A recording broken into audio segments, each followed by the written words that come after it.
طب هل في اتفاق ما بين رأي السلفية اللي هم بيقولوا لا بد ما فيش حاجة اسمها فلك يستشهد بحديث آخر اللي هو نحن أمة أمية لا نقرأ ولا نحسب، وقال لك هذا نص الحديث يعني نحن لا نأخذ بالفلك.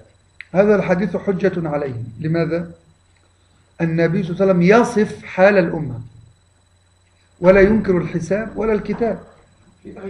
هل هناك أحد يتخيل أن النبي صلى الله عليه وسلم ينكر العلم، ينكر الكتابة؟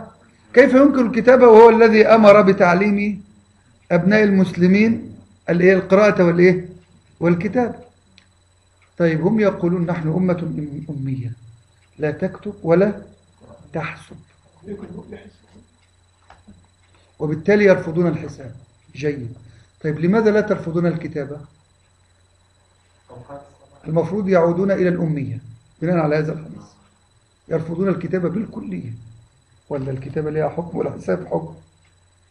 بنفس الحديث نحن أمة أمية لا تكتب ولا. فإذا كانوا يقصدون بهذا الحديث أنه ينهى عن الحساب، إذن فهو ينهى عن الكتابة، فتكون الكتابة ومدارس التعليم وتحفيظ القرآن وكل المدارس العلم الموجودة في العالم الإسلامي كلها بدعة بناء على كلامهم. ولا يقول بهذا عاقل، فألقي بكلامهم عرض الحائط إنه متهافت وهو أوهن من بيت العنكبوت، ونريد أن نرجع الأسئلة.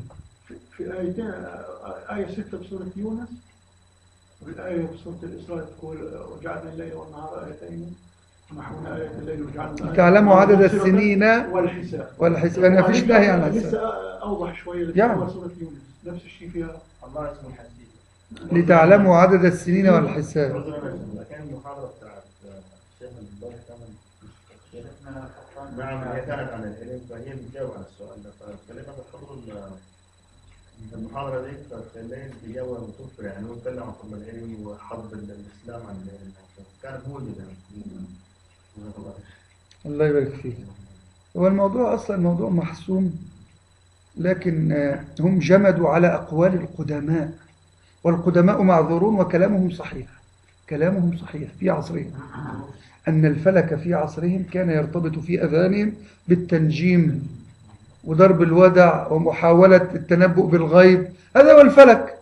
لكن أن يتحول الفلك إلى علم دقيق حسابي نعيش عليه في أوقات الصلاة، فلما لا نعيش عليه في الصيام؟ والصلاة أهم من الصيام في كل شيء، لكن أنا أتكلم على الصلاة. هل هناك أهم من الصلاة؟